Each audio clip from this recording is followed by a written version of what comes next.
If you really want to know what happened, Inspector, ask Toby. Yes, Toby, who is only a ventriloquist dummy, but who knows more than you think.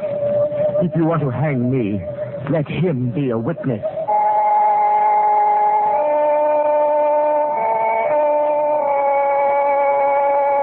Out of this world. Columbia's parade of outstanding stories of those moments when reality turns to illusion, when fancy becomes fact, sharp, shocking fact. Tonight, a remarkable adventure from the successful English motion picture Dead of Night.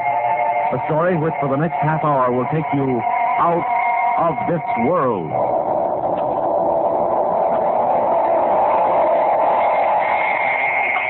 Stop! Here now, Tompkins, here now. Enough of that noise. You're disturbing all the other prisoners. God, tell me, where's Toby? What have they done with my Toby? Ah, so it's Toby again, is it? Now stop all that fuss about the dummy. I won't ever afford any more noise in that solitary confinement for you. But I must see Toby. Oh, God, I'll pay you anything if you bring Toby to me. Ah, you ventriloquist, a queer one. All this fuss about a talking doll. He's not a talking doll. Don't you understand? He's Toby. Where is he? What's happened to him? How should I know? Probably safe enough. The inspector will take care of him. Well, you tell the inspector to send Toby back to me. Back to me, do you hear? Tell him I want Toby and I want him right now. Ah, sure. Inspector Dodds will be happy to do anything you say. You're an impertinent fellow. Oh, yeah, you're a rough one, all right. You're just lucky you ain't in here for murder. Lucky that fella Leswell you shot is coming along, all right. Leswell? Whatever happens to him makes no difference to me. I wish he was dead. He tried to steal Toby from me. No, ain't that a pretty thing to say? Ain't you a charge? I'm sorry I caused you any trouble. All I want is one favor. Please. Go to the inspector, go to somebody, go to anybody and tell them I've got to see Toby. I've got to see Toby.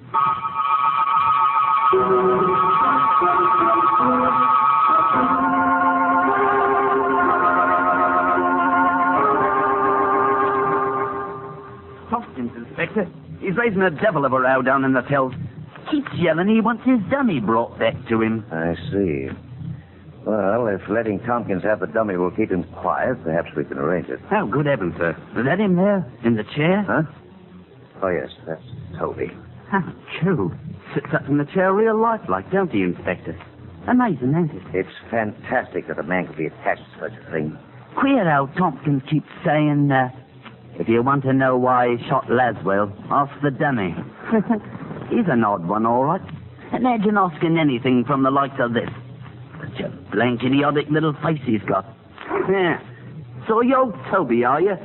So it's you that's responsible for all the trouble I'm having with your master today. Poor Mr. Tompkins.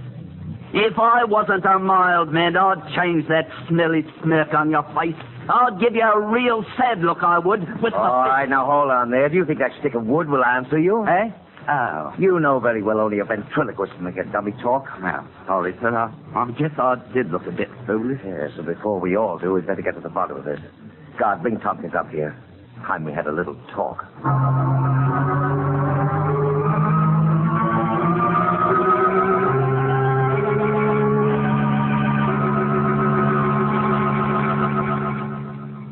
Tompkins, if I promise that Toby will soon be returned to you, will you cooperate with me? Toby?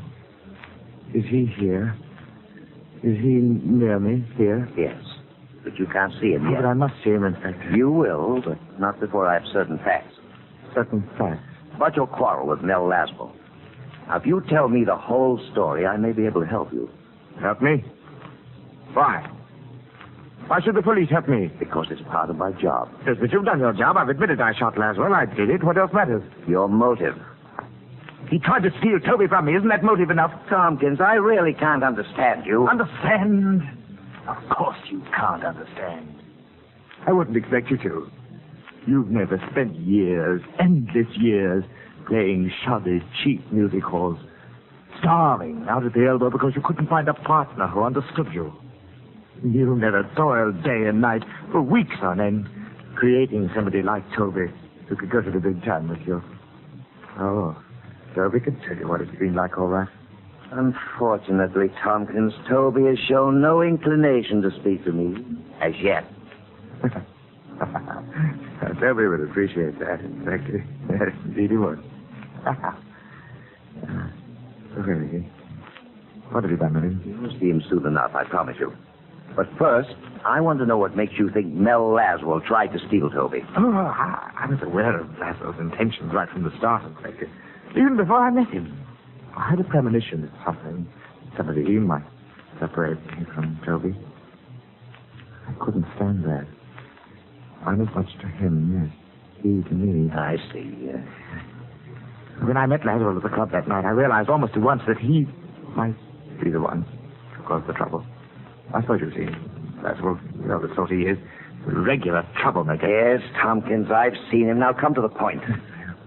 Well, as I intimated before, Toby and I have been playing all the better music halls for the last few years. Top billing, you know. And then we got our engagement at the Kit Kat, West End nightclub. That's about as high as Toby and I, or any act for that matter, can go. We were standing backstage, waiting for the dance act to finish their turn. It's only a standard act, not particularly hard for us to follow. And then Bigelow, the master of ceremonies, came along. Glad to see you ready to go, Tompkins. You're on as soon as they finish the waltz. We know our act, Mr. Bigelow. Well, just so you know yours as well. Not Toby. Well, I don't want him to forget to take the chair out tonight. I have the chair right here. Now, don't worry. It won't happen like it did last night. And do us the favor of getting off the floor when you've introduced us. You messed up the whole first part of our act standing behind us. Here, now, don't say that. After all, it was your opening night, and how was I to know your act? You did it deliberately. You were trying to cut in on our laughs. Now, look here. I don't have to take this kind of stuff. Toby, that was not at all professional. Mr. Bigelow, I apologize, since Toby doesn't seem to have the grace to do it. Very well, I accept it. Eh? Well, well, now, what do you think of that? How's you take me in, Tompkins? Deuce if I don't get to thinking that dummy is a living thing. Bigelow is a terrible ass, isn't he, Tompkins? By Joe, it's remarkable. Tremendously real, you know, the illusion. Oh, rock. Oh, by the way, you'll want to be particularly good this evening. You have a rival out there. Mm-hmm. Who? Laswell. Mel Laswell, the American. The ventriloquist from the States. Laswell? Oh, don't tell me you haven't heard him on the wireless. Here, look. Have a look.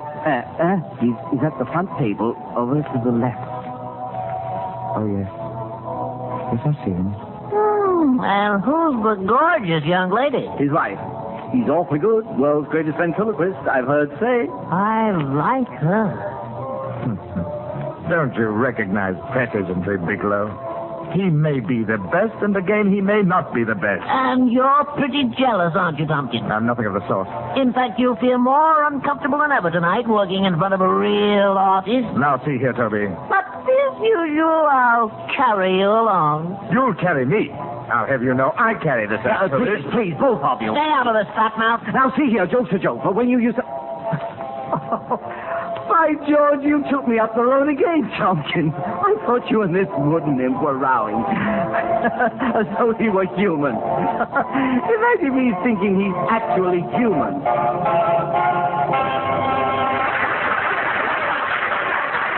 Stop clattering, Rubber. Let's get out there and bring us on. Yes, of course. And don't forget the check. Oh, wait a minute. Oh, here it is. Look, I'm going to introduce Laswell before I bring you off. Must you? That's right. Give the one girl a great big hand. The finest dance team in all the United Kingdom. And now, ladies and gentlemen, and visiting royalty, before I present to you our next little feature, I'd like to call on a distinguished variety artist who is here tonight. You've all heard him on the American wireless and seen him in the American cinema. Mel Laswell. I ask Mel Laswell to stand up and enjoy that well-known Kit Kat hospitality. I'm sure that beautiful woman he's with is a much happier burden on his knee than Mickey O'Toole, whom you've seen so many times. Stand up, Melvin Laswell. And now I want to bring on an act, the like of which Mr. Laswell has never seen. Our own British ventriloquist, Eric Thompson, and his talking timber, Toby.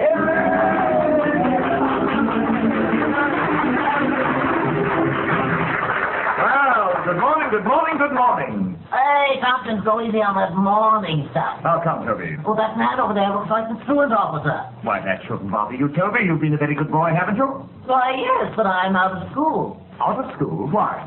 Appendicitis. Out of school because you have appendicitis? No, not because I have it, but because I couldn't spell it. Now, Toby, my lad, you better watch that appendix of yours. After all, people die of appendicitis, you know. And then you'd be a skeleton. I bet you don't even know what a skeleton is. Get a good grip on your nose, darling. That guy's got the worst material in the British Isles. No, what a skeleton is. Act as though you're enjoying this. People are watching Well, you. then, what is a skeleton? A skeleton is a lot of bones with all the people scraped off. You know, Toby, I saw a very strange thing the other day. Toby, are you listening to me? I said I saw a very strange thing the other day. All right, you saw a very strange thing the other day. I don't blame the dummy for being Go on, embarrassed. my master. Now, Toby, that's not the proper attitude for a bright lad like you. I said I saw a strange thing the other day. There were 12 men standing under one umbrella, and not one of them got wet. And not one of them got wet. I know the payoff to this gag, but I won't say. And Mr. Laswell knows too, don't you, Mr. Laswell? What goes on here now? Come now, Mr. Laswell, I know you do. You give the answer. Toby, please. Please, darling, this is embarrassing. Well, Say Mr. something. Laswell, If this guy keeps riding me, I will get him for this his act. dummy's dummy says that he saw 12 men under one umbrella and not one of them got wet. Why not, Mr. Laswell? Because it wasn't raining. Correct, because it wasn't raining. Now, you see, Tompkins, everybody knows your joke. I'm humiliated, actually humiliated to be up here with a third-rate ventriloquist like you. Well, if you don't like your material, why don't you try rewriting it? Rewrite it. Did you ever hear of anybody going into St. Paul's and offering to rewrite the Bible? Then just what do you propose to do about it? I'd go to work for Mr. Laswell in a minute if he'd have me. Melvin, may I work for you? No, let's go. Wait, Claudia. May I, Mr. Laswell? Well, I pay Mickey O'Toole 75 cents a week. He'll wind up in my fireplace if you'll work for 50. I work for nothing. Just to have a beautiful woman beside you. The Laswell wife. I don't tell. I mean, ladies and gentlemen, you think this is part of the act, but it isn't. I think that Mr. Laswell is the greatest ventriloquist in the world. Ladies and gentlemen, please don't blame me for this. It's Laswell. He's speaking all this through Toby. He's trying to steal Toby away from me. Mel, is that true? Do you have something to do with it? Relax, honey. Get the rest of this routine. I'm being quite sincere, Mr. Laswell. I'll work for you, and you won't have to pay me a tuppence. Mel, are you speaking through Toby? Well, Mr. Laswell, will you take me on? Watch him try to get out of this one, Claudia. I'm thinking about it, Toby. Oh, Mel. Toby, either you behave yourself or I'll take you off the floor. That's right. Just when I'm about to get a good job, call the MC back telling you to run away and hide. Come on out, Bigelow. Tompkins needs your help. All right. Just as you say, Tompkins. That's all, and thank you for this little impromptu surprise. Oh, brother, it's about time the MC It's took over. all part of the show, friends. All part of it. Oh, hey, Bigelow. I give him a nice head and give you the best of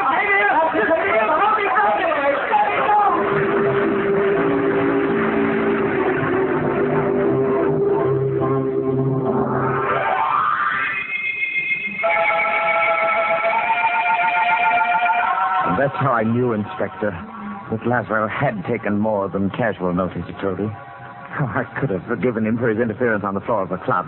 That might have been mere professional discourtesy. But there was something else in Laswell's attitude that made me fear the man. It was his personal interest in Toby. Now, he wanted to separate us. I became certain of this later when he came back to my dressing room pretending friendliness. Anyone in there? Who is it? No, Laswell, Tompkins. Mr. Laswell. Well, Oh, how do you do? You mind if we come in for a moment? all right. Please do. This is my wife, Mr. Tompkins.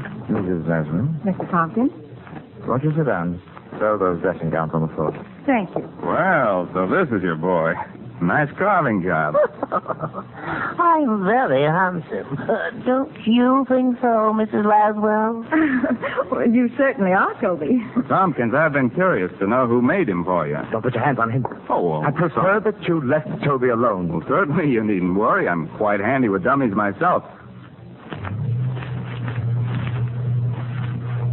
You certainly surprised me with that little act out front. Your own part in it surprised me, Mr. Laswell. Oh, believe me, Tompkins, I never You didn't intended expect to. anything. You'll see, Mr. Laswell, Tompkins' attitude requires some sympathy. He's quite aware he's not our equal. Keep quiet, Toby. Tompkins, how far does this gag go? That depends on you, Mr. Laswell, and on just why you came to my dressing room. Oh, only professional courtesy. If you've come to make some sort of a bargain for Toby, I am not going to permit it. Now, wait, Mr. Tompkins. I will not have it. Let's wait, Tompkins. I will not permit it. Whatever the Laswells have to say to me is my affair. You might even pretend you're a gentleman and make a grateful exit. Toby, if you're trying to make me look ridiculous... I'm succeeding. Yes, I know. Now go on over behind the screen and get your makeup off. Very well, Toby, but I warn you... Beat it! Pay no attention to him, Mrs. Laswell.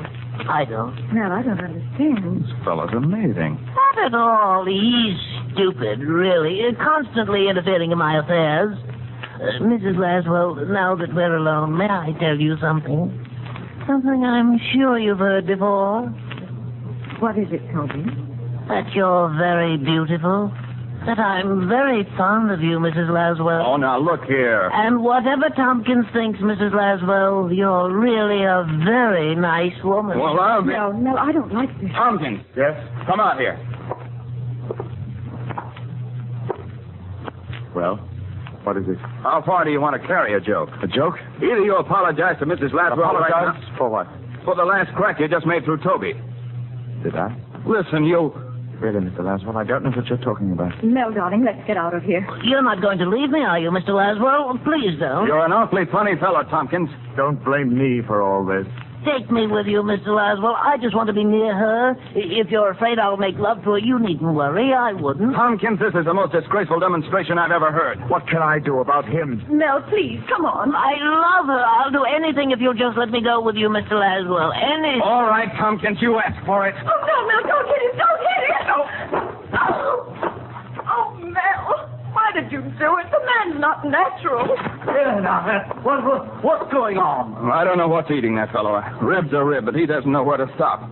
I guess he got the last laugh on me, making me lose my temper. Well, he doesn't seem to be doing much laughing. He's all right? He's a bit done in.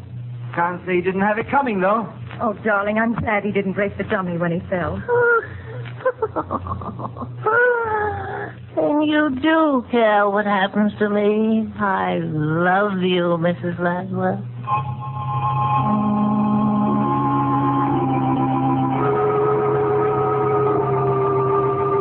So you see, Inspector, I should have known then that I couldn't prevent Laswell getting Toby. I knew they'd be plotting the two of them. I see. One question, Mr. Tompkins. Yes.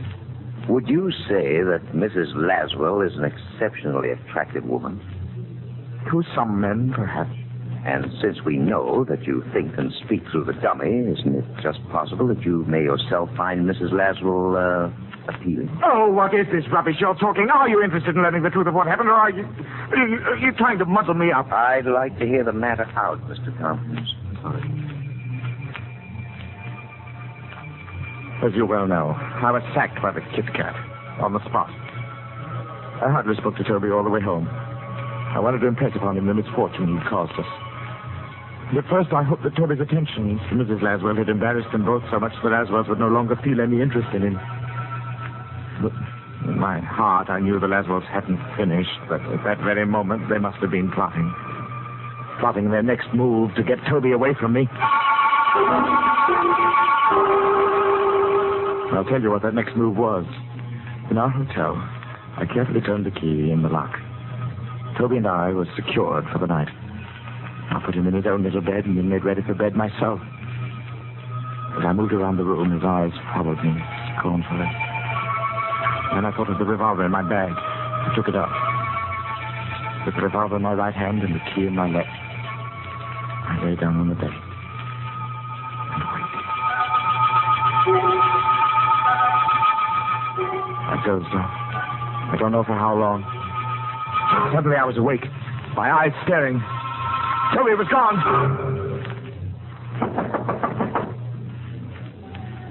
What is it? Laswell, I want to talk to you. Well, be careful. It's Tompkins. The door is locked. Where is Toby? Get out, Tompkins. Now come to Toby. Where is he? You've stolen Toby from me and I want him back. I don't know what you're talking about, but if you're referring to your dummy, I haven't seen him. Now, get out. Oh. No. What's wrong, dear? On the floor. On the floor at the foot of my bed. Toby. Toby, there you are. I found you.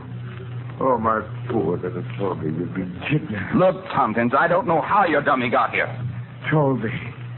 Toby, speak to me. Wake up, Toby. Look, Mel. Look how he's shaking that awful thing as though he's trying to waken. Oh, you're not deceiving me, Toby. You know very well I'm here. Go away and leave me alone. I'm through with you, Tompkins.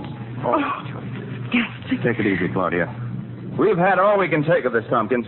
are you going to deny you stole Toby from me? I certainly am. Look here, man. You're mad. You're ill. Ill, am I? You took Toby from me and you say I'm ill? I didn't take Toby. You brought the dummy here. You must have brought it here. Maybe while you were walking in your sleep, but you brought it here. I'm going to prove it. Stay away from the phone. Now he has to come. You can shoot if you like, but I'm going to prove to you that... Hello. Hello, give me the desk clerk, please. Tompkins, I won't go with you. I'm going to stay with her forever. If Mr. Laswell will let me. Clerk, this is Mr. Laswell in 722. I want to know if someone came to my room a few hours ago. Is this some sort of trick?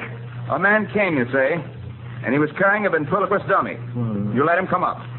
Did you hear that, Tompkins? I'm not deceived by this. Will you describe the man for me, please? Oh, no, you're a devil, Laswell. You stole Toby from me, now you're trying to drive me mad. Well, here, take the phone. No, I won't take it. You're tricking me again. No, be careful. Well, you won't succeed this time.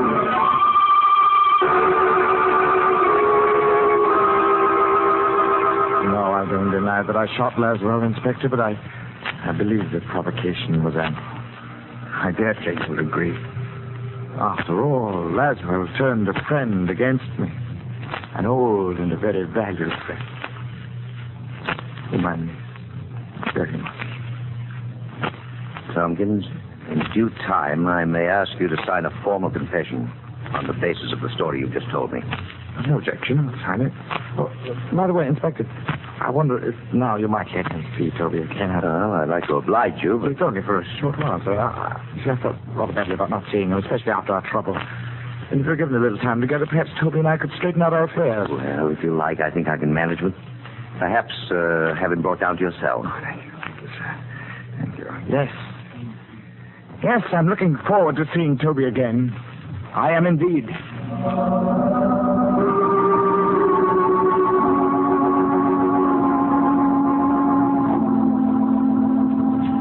And that's the story as Tompkins told it to me, Mr. Laswell. And it's incredible. I had some idea what was going on in the fellow's mind, but that is... Mel, I'm so sorry for it. Just one question, Mr. Laswell. You'll pardon my asking. Yes? Did you have anything to do with what's happened to the Kit Kat? I mean, you didn't project your voice through Toby. Certainly not. So I thought. This business has me baffled. If I thought Tompkins might be more dangerous than he's already proved. Well, I'm afraid there is that possibility, Inspector. Huh? It may be that Tompkins has become so accustomed to thinking as two persons that the personalities have actually become divided. Is that possible? For one man to have two separate and distinct personalities? Yes, that's not rare. Well, I'll admit I've never heard of anything exactly like this business. What will happen to him now?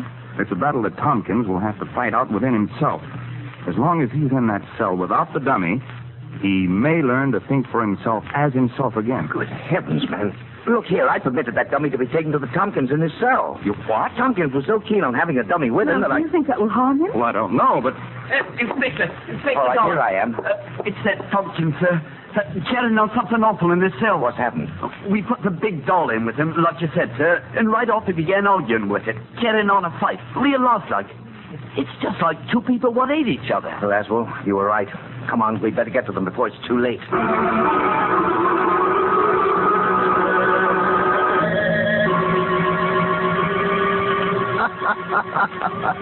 Well, all I can say is I knew you'd wind up this way sometime. Put away for keeps, a jailbird.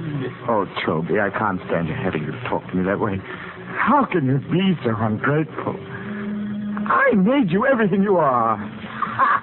You made me, did you? You were the smallest of the small till I teamed with you. Have you forgotten that once you were an empty, lifeless stick of wood? Oh, come off it, Tompkins. You're a regular slush pot of sentimentality. Please be a little kind to me. Get away from me. I can't stand the beggar. Why should I have anything to do with you? You've never done anything right. You couldn't even kill Lazarus. Oh, shut up, Toby. Shut up. Don't torture me. I wish you had killed him. Then his wife would belong to me. I could be with her forever. Oh, you fool. Don't you know that's impossible? You're just saying that you're jealous because I love her. Oh, no, I can't stand it. You're a monster. I've got to get rid of you. I've got to kill you, destroy you. Tompkins, take your hands off me. I'm through with you. Take your hands off. No. Kill you, you vulgar little swine. People, little swine. You dirty, you die.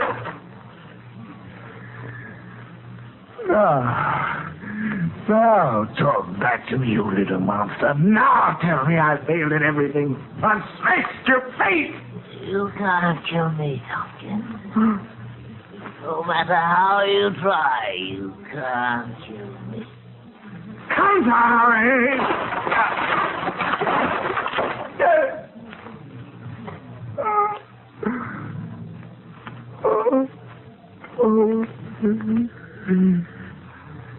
Toby, what have I done?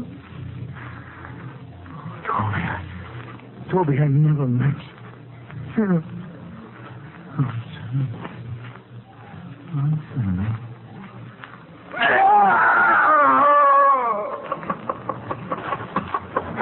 Down this way. There we are. Mel, he smashed the dummy. Steady, Claudia. Oh, it isn't real. It can't be. We didn't reach him in time. He seems to have fainted. I guess we'd better see what we can do for the poor devil. Certainly made a pile of kindling out of his dummy, didn't he? Oh, Mel, what'll it do to him when he sees what he's done to Toby? How is he, Inspector? He's coming around all right. Tompkins, come out of it, tell him. Everything's going to be all right. He's reviving. He's opening his eyes. Come on now, I'll help you sit up. There's a fellow. Feeling a little better now, aren't we? Mrs. Dawes. He's looking around for the dummy. Here we are, Tompkins. I guess this is what you're looking for.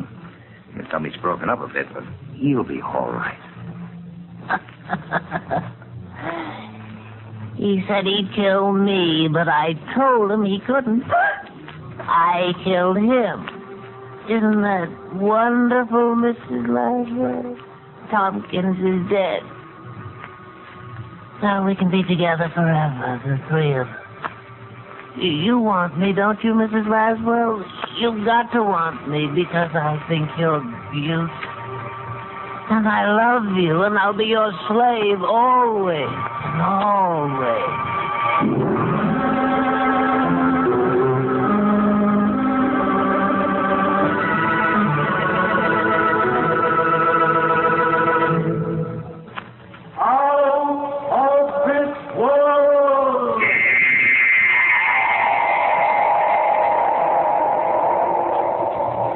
For the past 30 minutes, CBS has presented Out of This World, bringing you Charles Gusman's adaptation of the motion picture Dead of Night. Barry Kroger was featured as Tompkins and Art Carney as Toby. Original music by Albert Berman.